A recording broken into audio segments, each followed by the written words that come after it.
Very warm welcome to everybody. It's nice to see you all. Nice to practice together.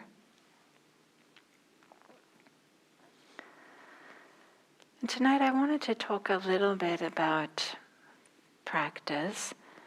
And there's so many different ways we can consider it and so many different elements that make up practice, but one way that maybe I'll begin with is practice is kind of like a journey. In some ways it's not helpful to think of it that way, but sometimes it's helpful to feel like, okay, it's a transformative path. And to help introduce this idea, I'd like to read a poem. I'd like to start with a poem that outlines or highlights this path. This poem is from thousands of years ago, but somehow it feels, for me, there's a certain timelessness about it.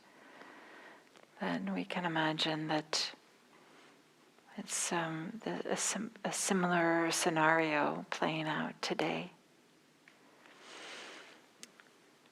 And the poem goes like this. Plowing fields with plows, sowing seeds in the ground, caring for children and family, people gain wealth. Why is it that I, thorough and virtuous conduct, doing the Buddha's instructions, not lazy or proud, have not attained peace? I watched the water, the foot washing water, as it flowed from high ground to low. With this, the mind concentrated like a thoroughbred horse. Taking an oil lamp, I entered my hut. Looking over the bed, I sat down on the bed. Taking a needle, I pulled out the wick. As the flame went out, the mind was freed.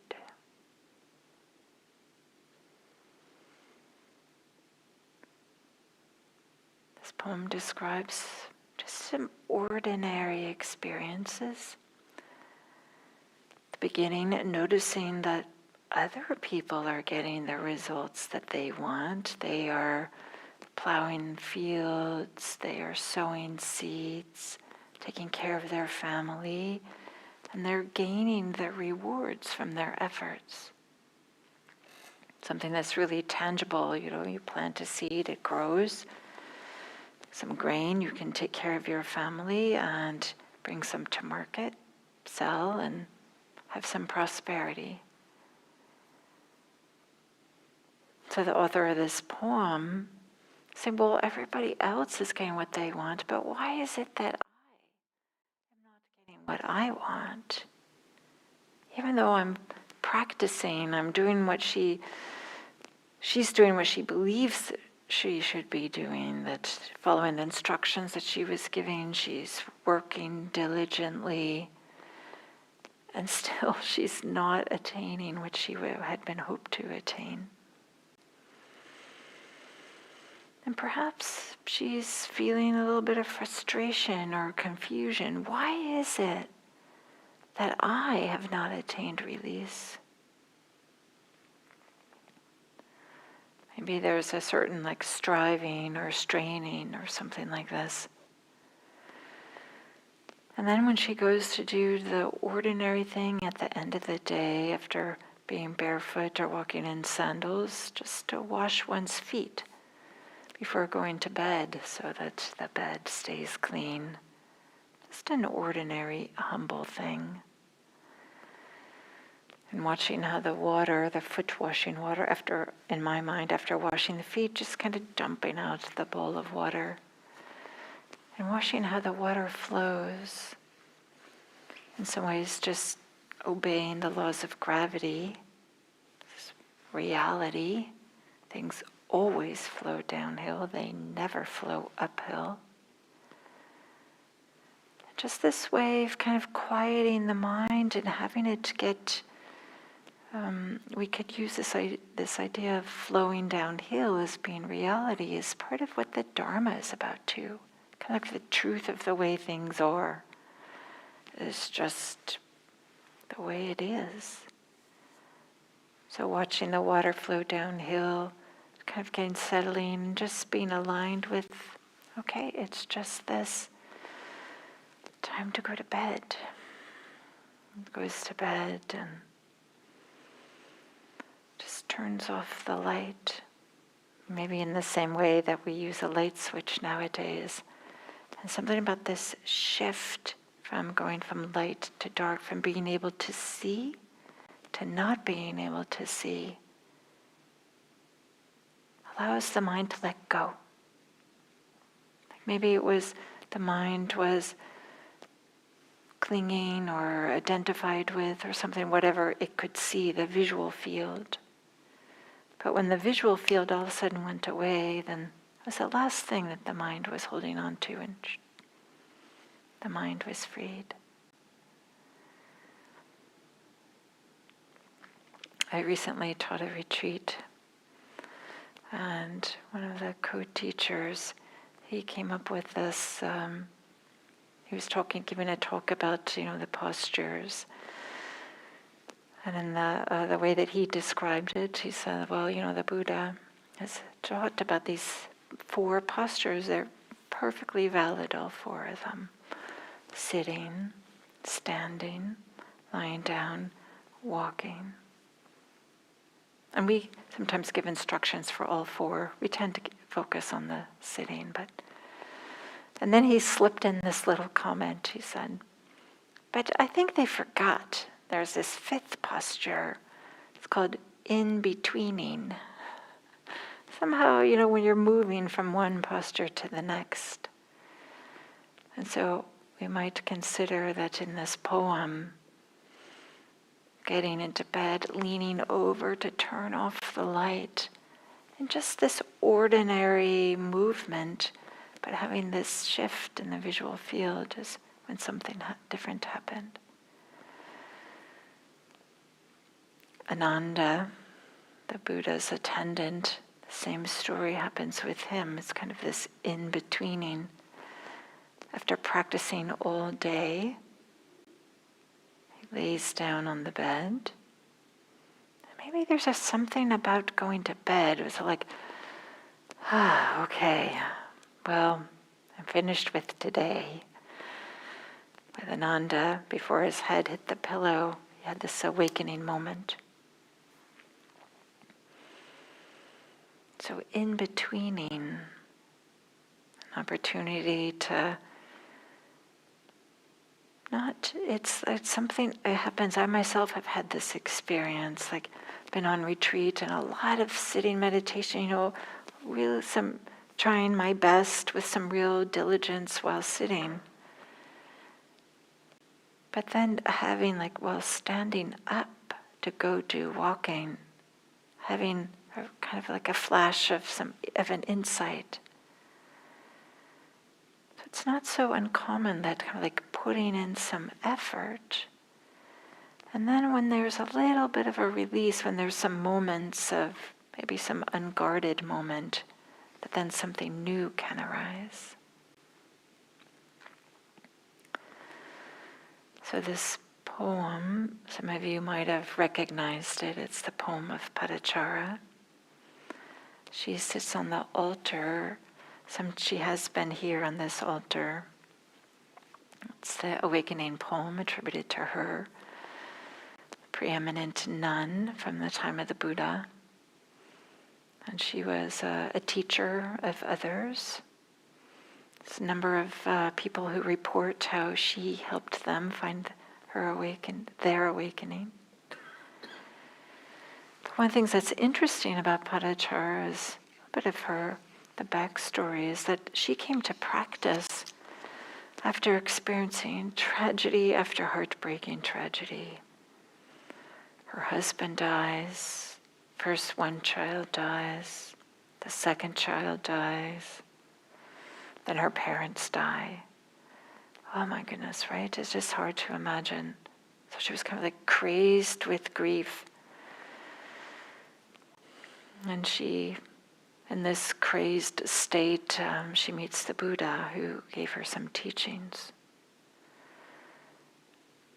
And then she decided to practice. And we know from this poem that she practiced with the way that she was in the world. She talked about being virtuous, taking care of others, taking care of herself is some way that we could talk about virtuous ethics. Is about having care and respect for others, care and respect for herself. As well as she talked about in this poem not being lazy or proud. So doing what needed to be done, but also not, lauding it over others, or maybe not doing more so that she didn't stand out as being particularly special.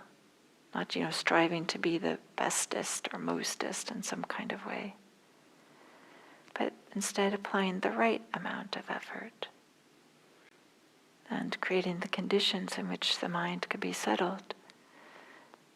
Could be aligned with just the natural way things go. Water flows downhill. Just tuning into the reality and the simplicity, very uncomplicated. Just watching water flow downhill.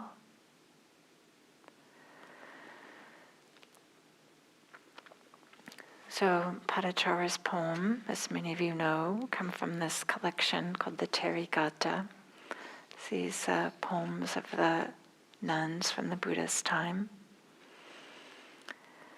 Something that I appreciate very much about the Buddhist literature, the suttas, the scriptures, is that we could make this broad generalization, a really gross generalization, but maybe it's a little bit helpful sometimes to make these. I like to do this. I like to kind of lump things together into some really broad categories. For me, it's helpful. And one category, I'm sure all of you know, is lists, right? 1, 2, 3, 4, 5, and maps. 4 noble truths, 7 factors awakening, 5 hindrances, 3 characteristics, 10 paramis, all this, right? And the Buddha kind of saying, there are 2 things. What 2? There's this and that, or, there's so much of this. Myself, I'm fond of these lists. I like them. I kind of like to have things to be ordered and systematized and categorized and all these kinds of things. So we might say that that's one style of the Buddha's teaching, important and valuable. But there's also another style that includes poems, includes things that isn't so systematic and categorized. Poems, stories, similes that evoke something else, that touch maybe a different part of us. Maybe there's a way in which there's this touches to the richness of our hearts and minds, or that maybe paint pictures that are more evocative, and dare I say there might be a certain amount of beauty to these stories or similes. I know sometimes I've heard similes and I thought, oh, that's fantastic. It's so evocative. One that comes to mind right now is about the hindrances. And this sometimes the hindrances in particular described like being, there's a number of different ones, but sometimes like the water boiling, there's ill will, and you can't see through the water When water is still, it can be like a mirror. But when there's a lot of ill will, it's boiling and you can't see. And I thought, oh, that's so apt. So it's, communicates something very clearly. So there's this, to be sure, there's a beauty also with the structure and the maps and the numbers and all those kinds of things. There's a certain elegance there.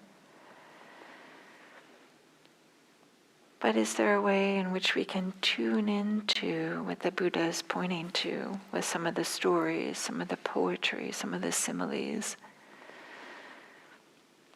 And I know Gil likes to use this word beauty, sometimes to translate this word kalyana, in which talks about the Dharma as beautiful in the beginning, beautiful in the middle, and beautiful in the end. So allowing ourselves, when I think of beauty, as something often kind of inspiring. Sometimes going to art museums, which is a different type of beauty, that's the visual and maybe aesthetics, maybe not, which is different than a spiritual beauty, which is this maybe associated with goodness or clarity or some warmth inside of us. But in the same way that sometimes some aesthetic visual beauty and spiritual beauty, they can really support a sense of inspiration. A way for us to feel like, this is a worthwhile to do, recognizing sometimes it's difficult. Just like in this poem with Padachara, she had tremendous suffering before she came to practice. And then even when she started practicing, right, she's noticing, why is everybody else getting what they want? All the farmers, I can see that they're able to reap the rewards of their efforts, and why can't I? These are the words of somebody who is still struggling, having difficulties. So I would like to suggest in practice that we need both. We need both kind of the structured and the guidelines and maybe maps and lists, and holding them lightly, but letting them be a support. But we also need to be inspired and have our hearts feel touched, and maybe there's something inside of us that resonates with some of the stories and poems and similes, these things of beauty. So I'd like to offer another poem, kind of like along those lines. And this poem is attributed to a nun. Her name is Chitta, which we often translate as heart or mind. And for me, it's a little bit interesting that the poem is attributed to somebody about this, that has this name. It's just two stanzas. Maybe I'll talk a little bit more about it after I read the poem.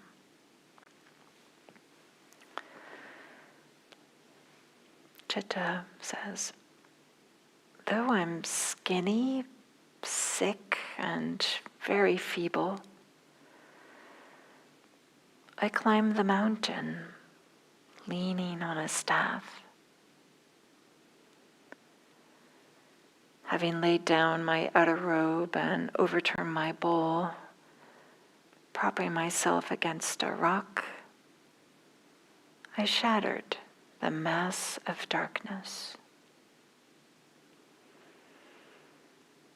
So Chitta, she talks about her body, even though her mind is about, her name refers to heart and mind, and she talks about her body being sick and this difficulty of walking up a mountain. But I appreciate very much that she's using a staff. She has a cane. She has something to help her. We all need help at different times, different seasons of our practice, and it can take so many different forms. But here's, just kind of something that's very obvious, maybe to have that we can see outside. is that she has this cane. She's climbing this mountain, and in some ways, we are all climbing mountains too. We all have difficulties, things that maybe aren't so easy, aren't so straightforward. Hopefully everything isn't a mountain in your life, but we do have these. And in my mind, she's just taking one step after the other. She's sick and feeble. She gets to the top, or maybe she's not even at the top, but she's resting. She puts down her robe and her bowl. So she puts everything down.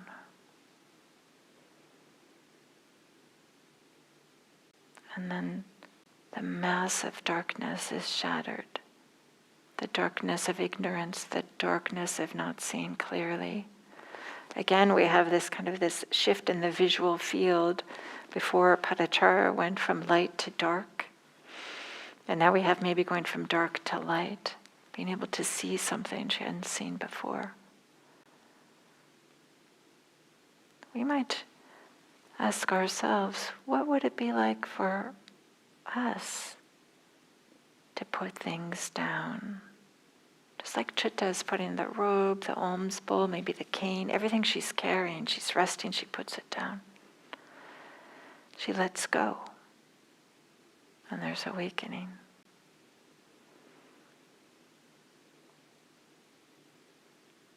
Is there a way in which we can put things down, or at least loosen the clinging? So maybe instead of holding on so tightly, we hold or maybe support with open palms. That allows us maybe to see things more clearly, experience things more clearly. And then Maddie Weingast, another poet, who is inspired by this poem, writes another poem based on this one. That poem goes like this. Somehow I kept climbing, though tired, hungry, and weak, old too. At the top of the mountain, I spread my outer robe on a rock to dry, set down my staff and bowl, took a deep breath and looked around. It was windy up there. As I was leaning back against a large gray rock, the darkness that I had carried up and down 1,000,000 mountains slipped off my shoulders and swept itself away on the wind.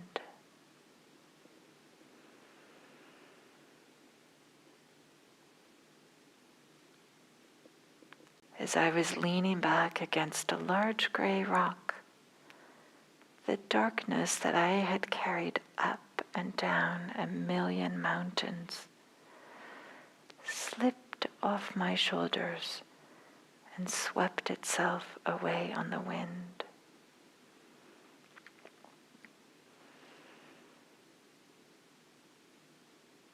Something I appreciate about Maddie Weingast's version is this idea of these darknesses that we carry with us sometimes. And just idea that it slipped and swept itself away. So maybe less of the practitioner here making it go away, and just with the wind, just with nature, off it goes. So maybe having put down or let go, or no longer clinging, just allowed things to go where nature takes them, without us having this feeling like we have to make them work or make them go away. But again, this kind of interesting thing about This person's climbing the mountain, she's putting effort in, she's practicing one foot after another. And then it's with this in-betweening, this leaning back against a rock, then something else can happen. So this recognition of there's these rhythms of practice, times in which we're really maybe more effort, more intentional, and then some ease. But you can't take the ease if there hasn't been a certain amount of effort, a certain amount of intentionality, which doesn't mean, right, that we have to be huffing and puffing and straining up a mountain. This is just an analogy, but there is a pointing to a certain commitment, a certain intention to spend one's time, one's energy doing this work.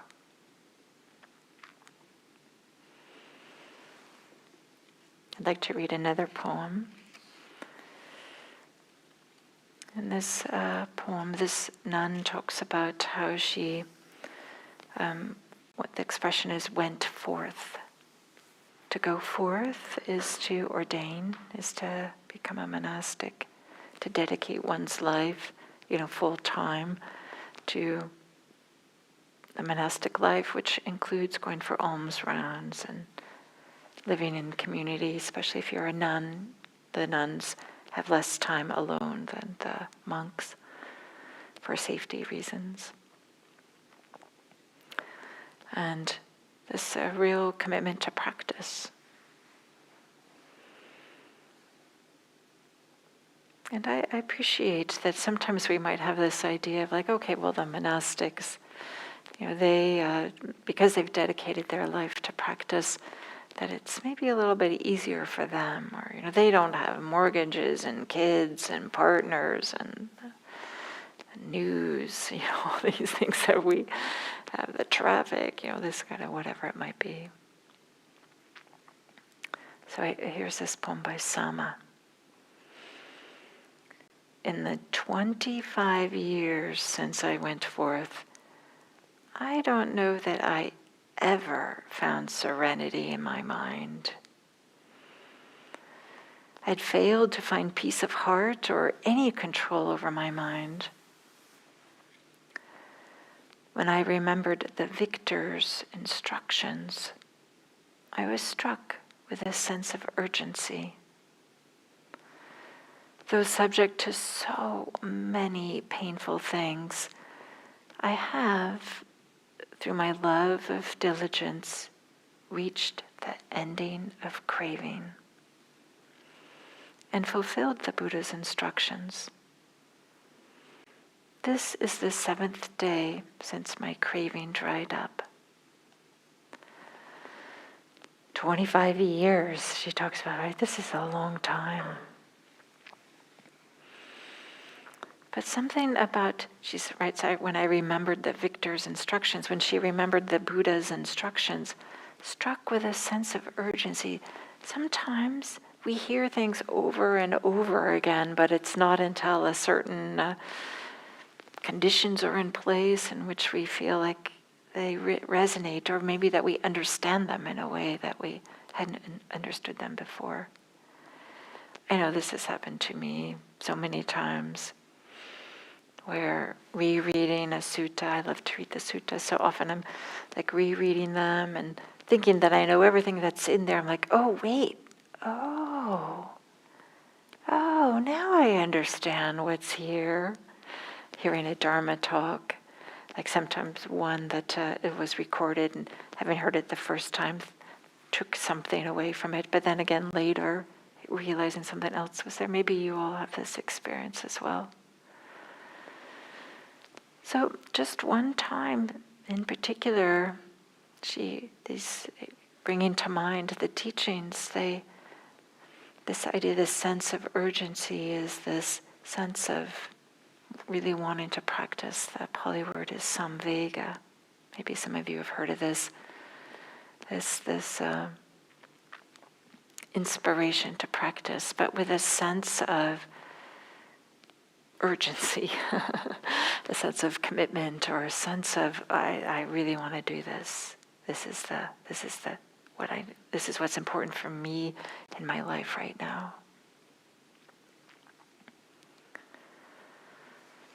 So also this practitioner wasn't able to find ease in the beginning, but she stuck with it. She didn't disrobe.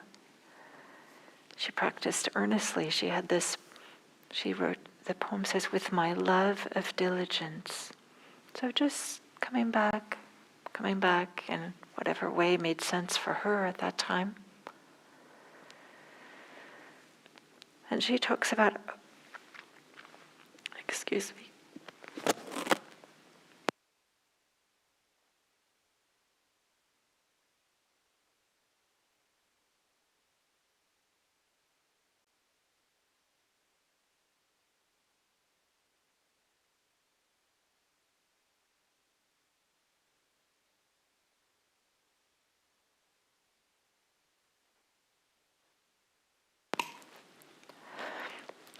Thank goodness for mute buttons. She talked about reaching the ending of craving. Oops, sorry. So maybe there's...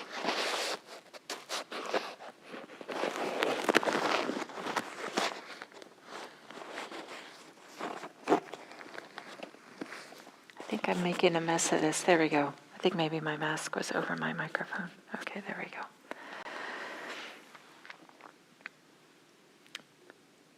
So for her, the freedom was described or expressed or as the ending of craving, shattering the mass of darkness or ending of craving. There's so many different ways this can get expressed. It's maybe not exactly the same for everybody, or maybe it is, I don't know. But the way it gets expressed or the way it shows up or is different for different people. And I'd like to share also another poem that Maddie Weingast wrote based on the poem that I just read. Having heard that poem, feeling inspired, wrote another poem. And it goes like this. After 25 years on the path, I'd experienced almost everything except peace. When I was young, my mother told me that I would find true happiness only in marriage. Remembering her words all those years later, something in me began to tremble. I gave myself to the trembling. And it showed me all the pain this little heart had ever known. How countless lives of searching had brought me at last to the present moment, which I happily married. Can you imagine? We've been living together ever since without a single argument. So this idea of marrying the present moment, this kind of like commitment to, well, I'm just going to be here. I appreciate this very much, how this person, she has this, had this socialized a certain way, these expectations, how she should live her life, and kind of, twisted it a little bit, modified it a little bit, and made it her own way, found her own way. Marrying the present moment. And that's where she found the happiness. So maybe all these 25 years when she hadn't found peace, she was always thinking that the next moment would bring the happiness, something that's over there or in another time or something like this. But instead, kind of when finally finding this commitment to be here, And I also appreciate in here is these lines, something in me began to tremble. I gave myself to the trembling. So just allowing to be what her experience was. Trembling is uncomfortable, I'm imagining, but stayed with it. And that maybe gave her the confidence to say, oh yeah, I can do this. I can be with the present moment. Even if it shows up in this way, that's with some trembling.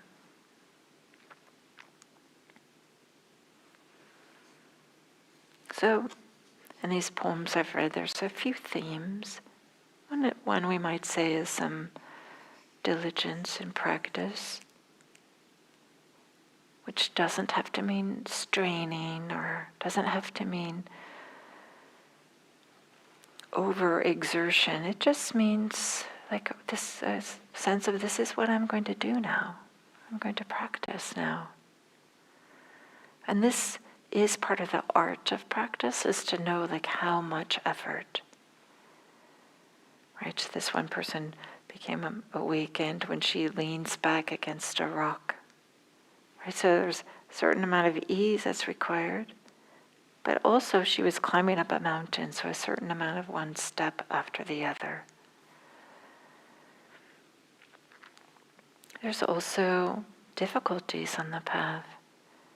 Some of us might have come to this practice because we had difficulties in our life and we were discovering that there was some ease or maybe some wisdom that we could relate to that was happening, that we could find in this path of practice. But it's not uncommon for, I would say, this practice, but I would say any spiritual practice. There's going to be some difficulties, right? If we want to be transformation or some shifting in our inner life, it's going to be uncomfortable sometimes. How could it not be uncomfortable? So just a recognition, and that maybe things don't happen on the timeline or the way that we expect or hope or had thought it would be. Also, another theme is the idea that awakening shows up in many different ways, whether we're talking about complete liberation or just some awakening, some liberation from whatever is binding us up at that time. Some of the more mundane ways in which we find greater ease, some greater peace, shows up in all kinds of different ways and so many different ways to express it. Different people express it differently, and maybe at different times they express it differently. But one thing also that these poems have that's maybe a more of a mood or a tone is a sense of confidence. And maybe a sense of delight also we hear in this. That once they have found greater freedom, then there's this sense of, I don't know, I get this sense of a certain uprightness, and this is what happened, like that they're just sharing their story, describing what happened. Without being shy, without bragging, just a certain sense of confidence and delight and clarity. Using language that makes sense to them.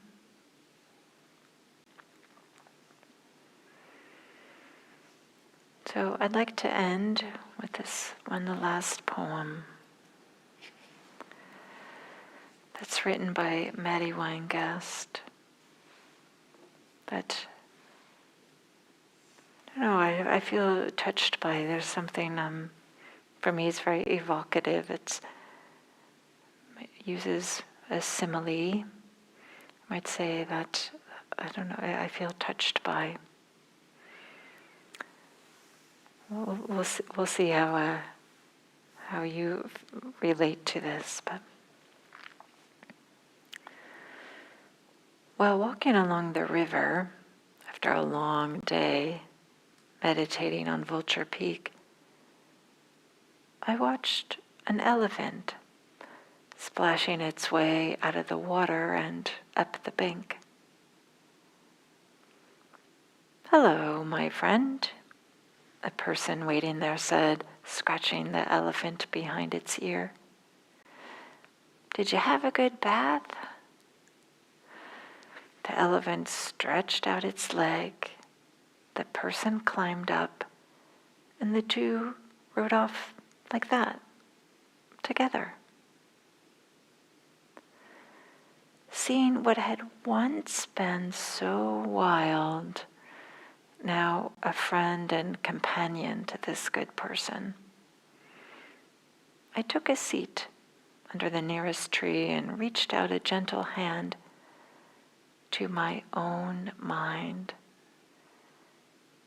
Truly, I thought, this is why I came to the woods.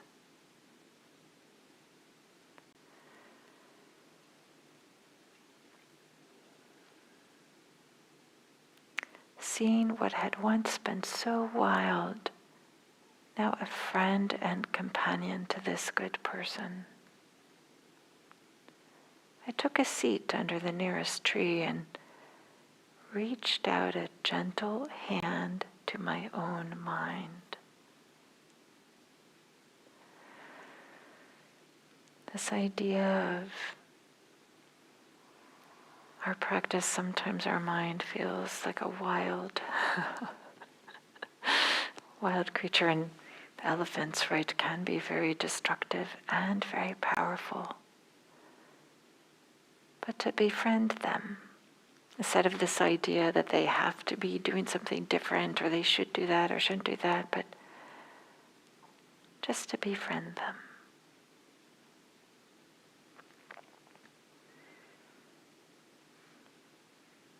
So may we all contribute our own poems in whatever way that makes sense to us. Whether they're actually written poems, or maybe there's just the way that we live our life. But may we all contribute our poems to the human race. And may this verse, this poem, be for the benefit of all beings everywhere. Thank you.